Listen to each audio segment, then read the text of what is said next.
of Masada. Probably everybody were meeting together. The leader of Masada, Ben Yair, you heard in the movie his amazing speech. So probably he didn't say this speech. This speech was the way of the historian, of the ancient historian, to write history. Josephus put the words in Elazar ben Yair's mouth, the proper things to be said on this occasion. But definitely, he had to convince everybody to kill themselves. Very soon we're going to explain why. We'll try to understand why. They chose, first, each one of the men had to go back to his own family and to kill his family with his own hands. By doing that, he felt like he's doing a favor to them. Later, all the men gathered together and they chose 10 men out of the others, and those men had to kill all the others. And eventually, this is those slots on the other room, they had to make a lottery and to choose one man from the other 9. So he will kill all the other 9, and eventually will set a fire at the corners of King Herod's palace, and they bear down everything. They arrived the morning after it, and everything was quiet. They were expecting some kind of a fight. And Josephus said that they were amazed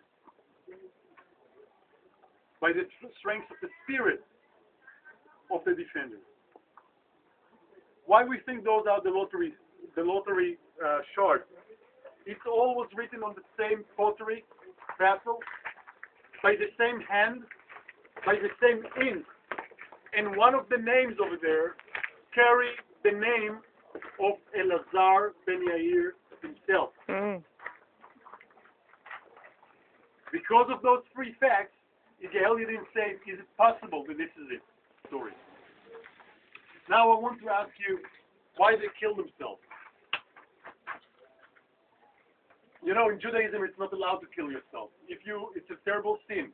If you're going to kill yourself, you're going to be buried on the other side of the fence in the cemetery. You're not going to bury as a Jew in the cemetery. It's a terrible sin to do.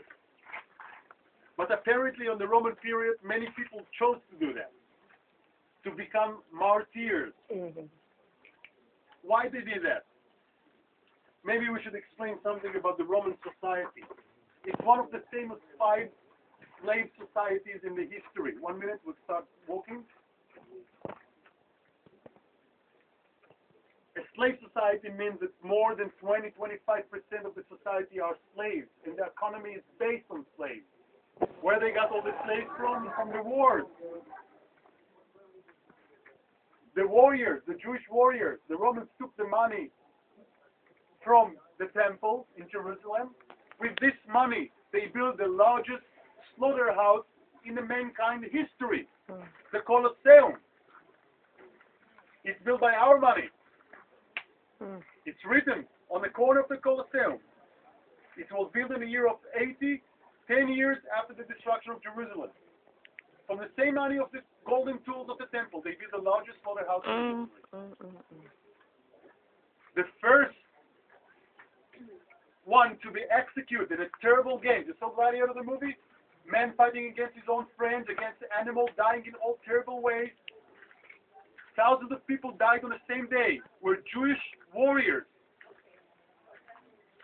They took the Jewish warriors from Israel. They took them to be executed in the Colosseum in Rome to police the mob.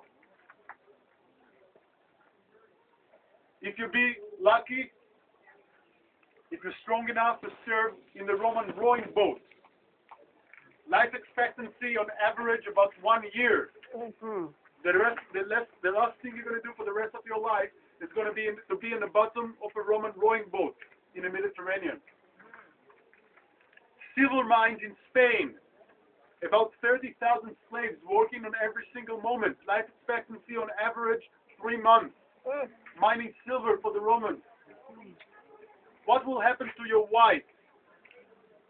We don't even want to talk about it. What will happen to your children? We don't want to talk about it either. The women and the children and the soldier are a part of the Roman loot. That's the salary, the price for the soldiers.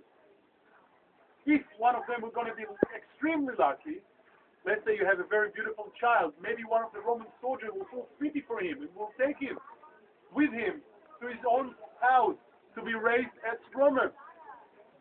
Child, what would you do instead of them? I don't know. I got my own answer, but I'm not sure. Each one of us got his own. From here, we'd like to keep